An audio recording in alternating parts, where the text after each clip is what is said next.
것이 우선이라고 생각하실 수 있습니다. 그리고 담임 목사님의 에베소서 설교 말씀을 집중해서 들으신 분들이라면 피차 서로 복종하는 것을 행복한 교회의 필수 조건으로 꼽으실 수 있습니다. 이 모든 것이 우리에게 필요합니다. 우리는 쉬지 말고 기도해야 합니다. 또한 하나님의 말씀을 자주 보고 신앙의 생활을 이루며 성도 간 상호 복종해야 합니다. 기도와 말씀 그리고 사랑과 섬김이 밑바탕이 되어야 평안하여 든든히 서가는 교회가 세워질 수 있습니다. 그런데 기도와 말씀, 사랑과 섬김보다 더 밑바탕이 되는 요소가 있습니다. 행복한 교회를 세워나가는 데 있어 우리가 흔히 간과하는 것이 있습니다. 그것은 과연 무엇입니까? 이 질문에 대한 답을 사도 바울은 오늘 고린도후서 본문을 통하여 우리에게 말하고 있습니다. 사도 바울은 교회 전문가입니다. 여러 교회들을 개척했고 교회 안에 여러 문제들을 만났으며 그 문제들을 거듭 시정하려고 노력했던 사람이 바로 사도 바울입니다. 그는 오늘 본문에서 행복한 교회, 문제없는 교회를 세우기 위해 열심히 기도하고 또 말씀 볼 것을 조언하지 않습니다. 물론 기도와 말씀이 필요 없다는 말이 아닙니다. 이보다 선행되어야 하는 요소가 있다는 말입니다. 오늘 우리가 행복한 교회의 밑바탕이 되는 요소를 발견할 수 있기를 소망합니다.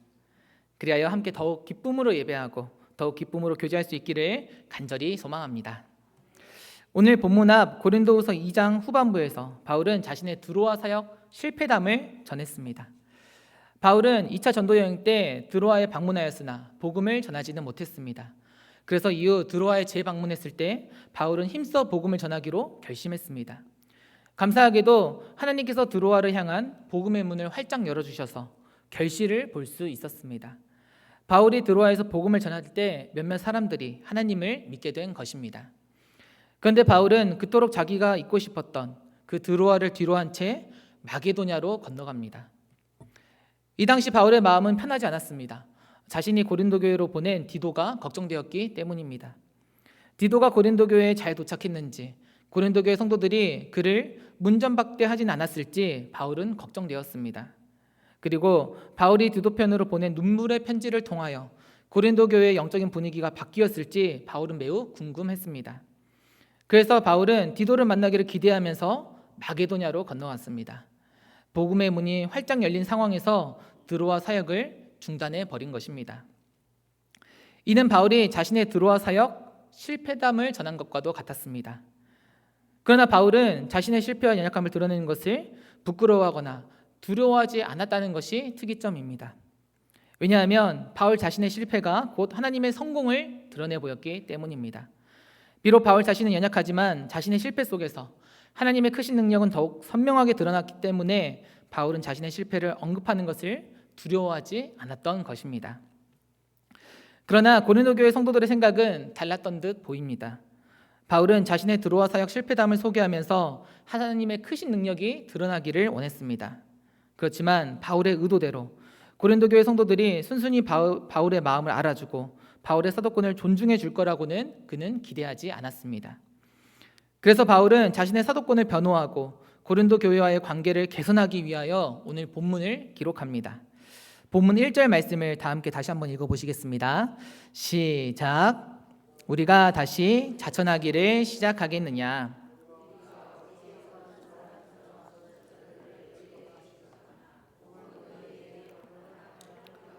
있느냐? 아멘. 바울은 자천할 필요가 없다고 말합니다. 즉 자신이 하나님의 사도임을 스스로 추천할 필요가 없다고 말합니다. 그리고 자신이 사도인 것을 증명해 줄 누군가의 추천서도 필요 없다고 말합니다. 바울에게는 자신이 하나님의 사도임을 증명해 줄 추천서가 따로 있었습니다. 그것은 바로 고린도 교회입니다. 고린도 교회가 바울이 하나님의 사도이며 바울 일행이 하나님의 사역자들임을 증명하는 편지 곧 추천서입니다. 본문 2절 말씀도 다 함께 읽어보시겠습니다. 시작. 너희는 우리의 편지라 우리 마음에 썼고 무슨 사람이 알고 있는 바라. 아멘. 바울의 말은 언뜻 들었을 때 쉽게 이해가 되지 않습니다. 고린도 교회는 계속해서 바울의 사도권을 부인했습니다. 바울은 사도가 아니라고 고린도 교회는 주장합니다. 고린도 교회는 그의 조언을 귀담아 듣지 않고 귀찮게 여겼습니다. 고린도 교회는 바울의 사역에 힘을 보태주는 것이 아니라 오히려 바울의 힘을 빼는 존재처럼 보여집니다. 그런데 그런 고린도 교회가 바울의 편지라고 말합니다. 도리어 고린도 교회가 바울이 사도임을 증명하는 추천서라고 바울은 말하는 것입니다. 그렇다면 고린도 교회가 바울의 편지, 바울의 추천서가 되는 이유는 무엇입니까? 고린도에 복음을 심은 자가 바로 바울이기 때문입니다. 고린도전서 3장 6절 말씀을 제가 읽어보겠습니다. 고린도전서 3장 6절 말씀입니다. 나는 심었고 아볼로는 물을 주었으되 오직 하나님께서 자라나게 하셨나니. 아멘. 바울은 고린도에 복음을 심은 자, 곧 고린도 교회를 설립한 장본인입니다. 고린도 지역의 사람들이 하나님을 믿고 예배당에 나가 하나님을 예배할 수 있었던 것은 하나님의 은혜 덕분이었습니다. 달리 말하면 하나님께서 바울이라는 사도를 사용하셔서 고린도 지역에 은혜를 베푸셨기 때문에 그들이 하나님을 믿게 된 것입니다. 고린도 교회는 바울이 하나님의 사도가 아니라고 말합니다. 그런데 이 말은 모순적인 말입니다. 바울은 하나님의 사도가 아니라고 말하는 고린도 교회의 이 발언은 바울을 하나님의 사도로 인정하는 말과도 같습니다. 그 이유는 무엇입니까? 고린도 지역 사람들이 하나님을 믿을 수 있었던 것은 바울이라는 복음의 통로가 있었기 때문입니다. 그들은 하나님의 하자도 모르던 사람들이었습니다. 그런데 바울이 복음의 씨앗을 고린도에 심음으로 하나님을 믿게 되었습니다. 그들이 하나님을 하나님이라 부르고 고린도 교회가 세워질 수 있었던 것은 바울이라는 인물의 수고가 없었다면 불가능한 것이었습니다. 즉 고린도 교회와 바울 사이에 나타난 하나님의 은혜가 너무나도 선명하기에 바울의 사도됨을 부인하는 고린도 교회의 모습은 모순적이라는 것입니다. 고린도 교회와 바울 사이에 나타난 하나님의 역사하심은 너무나도 확실했습니다. 바울이 복음을 심고 하나님께서 자라나게 하셨기에 고린도 교회가 존재한 것입니다. 따라서 고린도 교회는 이 사실을 믿어야 합니다. 바울을 통해 나타난 하나님의 은혜를 기억하며 바울을 신뢰해야 합니다. 고린도 교회는 결코 바울을 하나님의 사도가 아니라고 말할 수 없습니다. 바울의 사도됨을 부인한다면 곧 고린도 교회 자신들의 믿음을 부인하는 것과도 같기 때문입니다. 바울이 하나님의 사도가 아니라고 한다면 바울을 통해 가지게 된 그들의 믿음도 가짜가 되어버리기 때문입니다. 바울은 고린도 교회에 자신이 직접 추천서를 작성하여 붙일 필요가 없습니다. 다른 이의 추천서를 받아서 전달할 필요도 없습니다. 고린도 교회가 존재한다는 것 자체가 바울의 사도됨을 증명하는 추천서입니다. 이는 바울 역시도 부정할 수 없는 사실입니다. 하나님께서 죄인 중에 괴수와도 같은 자신을 사용하셔서 고린도 교회를 세우셨다는 것이 자신의 마음판에 깊이 새겨져 있기 때문입니다. 본문 2절 말씀을 다시 한번 읽어보시겠습니다. 2절 말씀입니다. 시작. 너희는 우리의 편지라 우리 마음에 썼고 무 사람이 알고 있는 바라. 아멘. 심지어 고린도 교회가 바울의 추천서라는 사실을 무사람도 알고 있습니다. 즉 고린도 교회 성도들과 하나님을 믿지 않는 세상 사람들도 바울이 복음을 심은 덕분에 지금의 고린도 교회가 존재함을 알고 있다는 것입니다. 고린도 교회가 바울의 추천서라는 사실, 바울은 하나님께서 고린도 교회에 보내신 하나님의 일꾼이라는 사실, 또 바울과 고린도 교회는 주 안에서 형제된 관계라는 사실을 그 누구도 부정할 수 없다는 것입니다. 종합하면 바울이 오늘 본문을 통해 궁극적으로 강조하고자 하는 것은 무엇입니까? 바울이 강조하고자 하는 것은 목회자와 성도 간의 신뢰입니다. 바울과 고린도 교회 사이에 하나님의 은혜가 풍성히 내려졌습니다. 이 사실을 바울도 알고 있고 고린도 교회도 알고 있으며 심지어 하나님을 믿지 않는 세상 사람들조차도 다 알고 있습니다. 그렇다면 고린도 교회가 건강한 교회, 행복한 교회가 되기 위해서는 서로 신뢰해야 합니다. 목회자와 성도 간 신뢰해야 합니다. 고린도 교회는 바울을 하나님의 사도로 인정하고 존중해야 합니다. 또한 바울은 고린도 교회를 하나님께서 맡겨주신 양무리로 여기며 그들을 변함없이 사랑해야 합니다. 이것이 행복한 교회를 세우기 위해 반드시 선행되어야 하는 요소입니다. 목회자와 성도 사이에 그리고 성도와 성도 사이에 신뢰가 없으면 행복한 교회가 될 수 없습니다. 아무리 기도 열심히 하고 말씀 많이 보더라도 서로를 신뢰하지 않는다면 행복하게 예배드리고 기쁘게 교제 나눌 수 없는 것입니다. 우리가 에베소서 말씀에서 배웠듯이 피차 서로 복종하는 것은, 성도 간 상호 복종하는 것은 매우 중요합니다. 우리는 서로를 사랑해야 하고 알뜰하게 살피고 섬겨야 합니다. 그런데 이 역시도 신뢰가 바탕이 되어야 합니다. 상호 복종의 바탕은 상호 신뢰입니다. 상호 복종의 바탕, 상호 신뢰. 우리는 주 안에서 영적인 가족임을 서로 신뢰할 때 사랑할 수 있고 섬길 수 있습니다. 상호 신뢰가 없으면 상호 복종은 우리에게 무거운 짐만 될 뿐입니다. 예수 그리스도의 피값으로 우리가 서로의 형제 자매 되었음을 믿지 못한다면 서로를 사랑하라는 예수님의 명령은 우리에게 행복이 아닌 부담만 줄 뿐입니다. 예수님께서 명령하셨기에 마지못해 사랑하는, 마지못해 순종하는 신앙인이 된다는 것입니다. 오늘날 교회는 목회자를 볼 때 목회자의 외면적인 것을 서술하는 추천서나 이력서에 매달립니다. 현대교회 성도들은 목회자의 외면적인 것을 신뢰의 조건으로 삼습니다. 목회자의 외모, 학력, 경력, 명성, 경영적인 재능 등에 기초하여 목회자를 평가하고 신뢰합니다. 그러나 사도 바울은 이러한 방식으로 이루어지는 신뢰 관계를 부정합니다. 그는 외모, 외적인 것에 근거하여 추천하는 것을 거부합니다. 그는 자신의 외면으로 자신의 사도됨을 입증하지 않았습니다. 그는 자신이 그리스도를 전한다는 것과 그리스도를 위하여 고난받는 것과 그리스도의 마음을 갖고 성도를 사랑하는 것으로 자신의 사도됨을 증명했습니다. 즉 자신의 사역에 예수 그리스도의 함께하심과 은혜가 있기에 자신이 사도인 것이고, 고로 고린도 교회는 자신을 신뢰해야 한다는 것입니다. 비록 그의 사역에 실수와 연약함이 있을지라도 이것으로 그의 사도됨을 부정할 수 없다는 것입니다. 사랑하는 여러분, 여러분은 우리 교회 목사님들과 전도사님을 통하여 은혜 받고 계십니까? 교역자분들의 말씀과 찬양을 통하여 하나님의 함께하심을 체험하고 계십니까? 우리 교역자분들이 우리 성도님들을 섬기라고 하나님께서 보내어 주신 하나님의 일꾼들이심을 확신하십니까? 이 모든 것을 믿는다면 우리 교역자분들을 신뢰해 주시기를 간곡히 부탁드립니다. 우리 교역자분들의 삶과 사역에 실수와 연약함이 존재할 수 있습니다. 혹여 실수하고 부족함이 있을지라도 우리 교역자분들이 주님의 일꾼들임을 신뢰해 주시며 기도해 주시기를 부탁드립니다. 목회자의 외면을 보지 않고 하나님께서 목회자에게 허락해 주신 그 권위를 신뢰할 때 우리는 계속해서 하나님의 은혜를 경험할 수 있음을 믿으시기 바랍니다. 앞서 바울은 고린도후서 2장에서의 자신의 사역 실패담을 전했다고 제가 말씀드렸습니다. 그렇지만 이 사건을 달리 평가하면 이는 바울의 동역자인 디도와 고린도 교회를 얼마나 많이 사랑했는지를 보여주는 사건이라고도 말할 수 있습니다. 디도를 사랑했기에 바울은 디도를 보러 마중 나간 것입니다.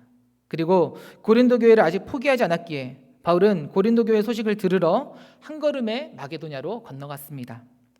즉 바울의 연약함에 집중하지 않는다면 이것은 오히려 바울이 고린도 교회를 깊이 사랑한다는 증거가 됩니다. 그런데 고린도 교회는 계속해서 바울의 연약함에 집중했습니다. 바울의 연약함에 집중함으로 바울과의 관계를 단절해 버립니다. 바울을 신뢰하고 하나님께서 바울에게 주신 그 권위를 신뢰하였다면 바울을 통하여 계속해서 하나님의 은혜를 받을 수 있었는데 고린도 교회는 이를 거부해 버린 것입니다. 제가 고등학생이었던 때의 일입니다. 어느 날 제가 그 당시 출석하던 교회 화장실에서 소변을 보고 있었습니다. 제가 화장실에서 들어온 다음 이어서 한 부목사님께서 화장실에 들어오셨습니다. 그 부목사님께서는 제가 서 있는 자리 바로 왼쪽에 서셨습니다. 그 목사님께서는 제 옆에 서시고는 가래침을 한껏 모으셨습니다. 그리고는 소변기에다가 그 가래침을 캬 하고 뱉으셨습니다. 저는 그 모습을 보고 겉으로는 내색하지 않았지만 깜짝 놀랐습니다. 목사님이라고 하는 분이 소변기에다가 가래침을 한껏 모아서 뱉는 모습이 좋지 않게 보였기 때문입니다. 솔직히 그 당시 저는 그 목사님께 굉장히 실망했습니다. 물론 가래침을 뱉는 게 죄는 아닙니다. 하지만 혼자 있는 자리도 아니고 다른 사람이 버젓이 보고 있는데 가래침을 뱉으셨기에 저는 실망했습니다. 그 목사님께서는 작년 성도님들 앞에서도 아니고 불과 학생 앞이니까 괜찮다고 생각하셨는지도 모르겠습니다. 만약 그 목사님께서 그렇게 생각하셨다면 저는 그 마음이 더 괘씸하다는 생각이 들었습니다. 사람을 봐가면서 어린 고등학생 앞에서는 마음대로 행동하셨기 때문입니다. 그리고 목사님께서 소변기에다가 뱉으신 그 가르침을 누군가는 청소해야 합니다. 다른 사람에게 피해만 주고 무책임하게 행동하는 사람으로 저는 그 목사님을 평가했습니다. 그런데 제가 이런 생각들을 갖고 그 목사님을 바라보며 그 목사님의 설교 말씀을 들으니 은혜가 하나도 되지 않았습니다. 설교 말씀을 들어도 그 목사님께서 소변기에다가 가르침을 뱉는 모습만 머릿속에 떠오를 뿐이었습니다. 그래서 저는 생각을 고쳐 먹었습니다. 목사님의 실수를 곱씹을 게 아니라 그 실수를 덮어줘야 한다고 생각했습니다. 생각해 보니까 그 목사님은 평소에 비염과 축농증으로 고생하고 계셨습니다. 그래서 코가 너무 막히셔서 더는 참지 못하고 할 수 없이 가르침을 뱉으셨던 거라고 저는 생각했습니다. 이렇게 생각을 고쳐 먹으니 목사님의 실수가 충분히 이해가 됐습니다. 그 다음부터는 다시 목사님의 설교 말씀에 은혜를 받기 시작했습니다. 그리고 다른 목사님들의 어떠한 모습을 보더라도 시험에 들지 않고 그분들을 항상 존중하고 존경할 수 있게 되었습니다. 사랑하는 여러분, 목회자와 성도 간 신뢰관계를 형성하는 우리 무능제일교회가 되기를 소망합니다. 성도는 목회자를 하나님의 일꾼으로 여기며 그의 실수와 연약함을 보듬어야 합니다. 그래야 은혜 받을 수 있습니다. 또한 목회자는 성도를 하나님께서 보내어주신 어린 양으로 여기며 사랑해야 합니다. 그래야 마지못해 사역하는 것이 아니라 기쁨과 감사 속에서 사명을 감당할 수 있습니다.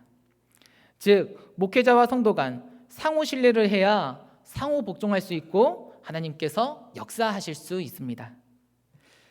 우리 교회가 이러한 교회 되기를 원합니다. 목회자와 성도 간 상호 신뢰함으로 하나님께서 함께 하시는 교회, 하나님께서 역사하시는 교회, 끊임없이 은혜가 넘치는 교회가 되기를 간절히 소망합니다. 상호 복종 관계, 상호 신뢰 관계는 목회자와 성도 사이에만 해당되는 것이 아닙니다. 성도와 성도 사이에도 서로 신뢰해야 합니다. 옆에 앉아있는 성도가 남이 아니라 주 안에서 맺게 된 형제 자매임을 우리는 믿어야 합니다. 우리는 주 안에서 영적 가족임을 믿어야 합니다. 이 믿음이 있어야 우리는 서로를 더욱 소중히 여길 수 있습니다. 무능제일교회라는 이름으로 우리가 가족이 된 것은 우리의 선택이 아니라 하나님의 크신 계획 아래에서 이루어진 것이기 때문입니다. 우리가 서로를 만나게 된 데에는 상대방을 통하여 은혜 베풀고자 하시는 하나님의 뜻이 있기에 우리는 상대방을 더욱 사랑할 수 있는 것입니다. 우리는 이 믿음을 가지고 서로 사랑하고 섬겨야 합니다. 나아가 이 상호 신뢰 관계들을 우리는 꾸준히 유지해야 합니다. 바울의 시대나 현대나 우리 그리스도인들에게는 이 점이 매우 약합니다. 초대교회 성도들은 교회와 그리스도를 핍박했었던 바울의 과거를 끄집어내고는 그와 거리를 두었습니다. 또 바울의 연약함을 지적하며 그와의 관계를 끊으려 했습니다. 안타깝지만 현대에도 마찬가지입니다. 성도 사이에 어떤 오해가 생기고 상대방의 실수를 발견하면 우리는 하나님께서 허락하신 그 성도 간의 관계를 쉽게 끊으려 합니다. 상대방의 허물을 감싸주지 못하고 드러내며 상대방을 사랑하지 못하고 미워합니다. 실수나 오해는 극복되어야 할 것이지 이것이 우리 사이의 관계를 끊어야 하는 원인이 될 수는 없습니다. 사랑하는 여러분, 상대방의 실수를 감싸주는 넓은 마음이 우리에게 있어지기를 소망합니다. 형제의 눈 속에 있는 들보를 바라보지 않고 형제의 눈 속에 있는 티끌을 바라보지 않고 우리 눈 속에 있는 들보를 바라볼 수 있기를 간절히 소망합니다. 계속해서 신뢰관계를 유지하고 계속해서 상호 복종함으로 우리 교회가 더욱 사랑의 공동체로 성장할 수 있기를 주님의 이름으로 축복합니다. 끝으로 한 가지 내용을 더 살펴보고 오늘 말씀을 마치도록 하겠습니다. 고린도 교회는 바울의 추천서입니다. 이뿐만 아니라 고린도 교회는 그리스도의 추천서입니다. 본문 3절 말씀을 다 함께 읽어보시겠습니다. 시작. 너희는 우리로 말미암아 나타난 그리스도의 편지니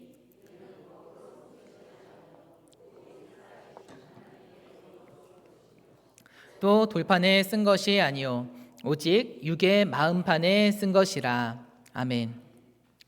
본문 2절에서 바울은 자신의 추천서가 고린도 교회라고 말하며 목회자와 성도와의 관계에 대하여 말했습니다. 그리고 본문 3절을 통해 바울은 그리스도와 성도와의 관계를 설명합니다. 성도는 그리스도의 추천서입니다. 성도가 예수 그리스도를 대변합니다. 우리를 통하여 예수 그리스도가 세상에 드러납니다. 예수님은 인간의 눈에는 보이지 않습니다. 그러나 예수님은 우리를 통하여 역사하셔서 자신의 살아계심과 일하심을 온 세상에 나타내 보이십니다. 우리가 그리스도의 편지, 추천서가 된 것은 전적으로 성령 하나님 덕분입니다. 우리가 방금 읽었던 본문 3절 말씀을 다시 한번 읽어보시겠습니다. 시작. 너희는 우리로 말미암아 나타난 그리스도의 편지니 이는 먹으로 쓴 것이 아니요 오직 살아계신 하나님의 영으로 쓴 것이며 또 돌판에 쓴 것이 아니요 오직 육의 마음판에 쓴 것이라. 아멘. 우리를 통해 복음이 전해지고 예수님께서 그리스도 되심이 전해지는 것은 하나님의 영이신 성령님께서 역사하시기 때문입니다. 우리의 언변이 뛰어나고 우리에게 특별한 능력이 있어서가 아니라 성령님께서 우리를 사용하셨기에 우리를 통해 복음이 드러나고 그리스도가 드러나는 것입니다. 우리가 그리스도의 편지라는 사실은 먹이 아닌 성령으로 기록되었습니다. 또한 우리가 그리스도의 추천서라는 사실은 돌판이 아닌 마음판에 기록되었습니다. 즉 우리를 통해 세상이 그리스도를 알게 된다는 것은 결코 변경될 수 없는 사실이라는 뜻입니다. 사람이 임의로 조작할 수 없습니다. 시공의 변화에 영향을 받지 않으며 상황에 따라 달라질 수도 없다는 것입니다. 우리가 그리스도라는 사실은 우리에게 자부심을 심어줍니다. 성령님께서 연약하고 부족한 우리를 그리스도를 알리는 복음의 통로로 귀히 사용하여 주시기 때문입니다. 그런데 바울은 고린도 교회에게 단지 자부심을 심어줄 목적으로 이 말을 하지는 않았습니다. 이와 더불어 바울은 고린도 교회에게 한 가지 메시지를 더 전하고 싶어 했습니다. 언제나 어디서나 어떤 상황 가운데에서도 우리의 모습을 통해 세상은 그리스도를 알게 됩니다. 이 사실은 우리에게 자부심을 심어줌과 동시에 거룩한 부담감을 갖게 합니다. 왜냐하면 세상은 우리의 모습을 통해 그리스도를 평가하기 때문입니다. 우리가 이 땅에서 거룩하게 살아가면 세상은 우리가 믿는 그리스도를 거룩하신 그리스도로 평가할 것입니다. 우리의 순전한 삶을 보고 세상은 예수님을 하나님의 거룩하신 어린 양으로 영접할 것입니다. 그러나 만일 교회가 거룩하지 못하면, 상호 신뢰하지 못하고 상호 복종하지 못한다면 세상은 그리스도를 비난할 것입니다. 세상은 예수님을 그리스도시요 살아계신 하나님의 아들로 영접하기를 거부할 것입니다. 우리 담임 목사님께서 자주 하시던 말씀이 생각납니다. 교회의 모습을 세상 사람들도 다 보고 있습니다. 예수님을 믿지 않아 교회에 관심이 없는 것 같아 보이지만 사실 불신자들은 교회를 예의주시하고 있습니다. 세상 사람들이 거룩하지 못한 교회의 모습을 보면 우리 성도를 욕하는 게 아닙니다.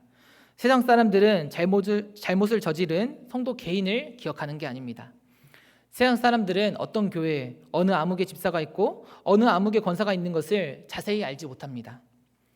우리가 상호 신뢰하지 못하고 상호 복종하지 않으면 세상 사람들은 우리 성도를 욕하는 것이 아니라 우리가 믿고 있는 예수님을 욕하게 됩니다. 잘못은 우리가 했는데 욕은 존귀하신 예수님이 먹게 됩니다. 주님께서는 주님의 핏값으로 교회를 세우셨는데 우리는 서로를 신뢰하지 못하고 사랑하지 못함으로 그 주님의 교회를 무너뜨립니다. 우리를 구원하여 주신 예수님께 은혜를 갚기는커녕 주님의 영광을 가리고 있습니다. 주님의 교회를 든든히 세워가는 일꾼이 되어야 하는데 교회의 성장을 방해하고 하나님의 구원 계획을 막는 방해꾼 역할을 나 자신도 모르게 하고 있는 것입니다. 교회가 건강한 교회, 행복한 교회가 되기 위해서는 우리가 예수님의 추천서임을 기억해야 합니다. 교회는 예수님의 사역을 이어받은 믿음의 공동체임을 기억하고 자부심을 가지며 그 주님의 사역을 계속해서 진행해 나가야 합니다. 그리고 교회가 예수님의 추천서임을 기억하며 교회는 거룩을 유지해야 합니다. 입술의 언어를 지키고 삶의 행동을 제어하며 마음의 생각을 지켜야 합니다. 그래야 우리가 믿는 예수님이 욕을 먹는 것이 아니라 우리를 통하여 예수님께서 영광 받으실 수 있습니다. 하나님의 기쁨이 되는 교회, 하나님께 영광 올려드리는 교회, 우리 무능제일교회가 되기를 간절히 소망합니다. 상호 신뢰 관계를 유지하는 교회가 하나님의 기쁨이 될 수 있습니다. 거룩함을 유지하는 교회가 하나님께 영광 올려드릴 수 있습니다. 우리가 상호 신뢰 관계를 유지하고 거룩함을 유지하는데 연약함이 있을지도 모릅니다. 혹시 그렇다고 할지라도 걱정하거나 주눅들지 마시기 바랍니다. 우리가 그리스도의 편지라는 사실은 한낱 먹으로 쓴 것이 아니라 하나님의 살아계신 영으로 기록된 것입니다. 우리 성령님께서 우리를 그리스도의 편지로 임명하셨기에 성령님께서 우리를 건강한 교회로, 행복한 교회로 빚어 나가실 줄 믿습니다. 성령님의 도우심으로 우리 무능제일교회가 세상에서 가장 행복하고 가장 사랑이 넘치는 교회로 성장할 수 있기를 주님의 이름으로 축복합니다. 다 함께 기도하시겠습니다. 하나님 아버지 감사합니다. 오늘 말씀을 통하여 건강한 교회, 행복한 교회, 더욱 사랑이 넘치는 교회가 되는 비결을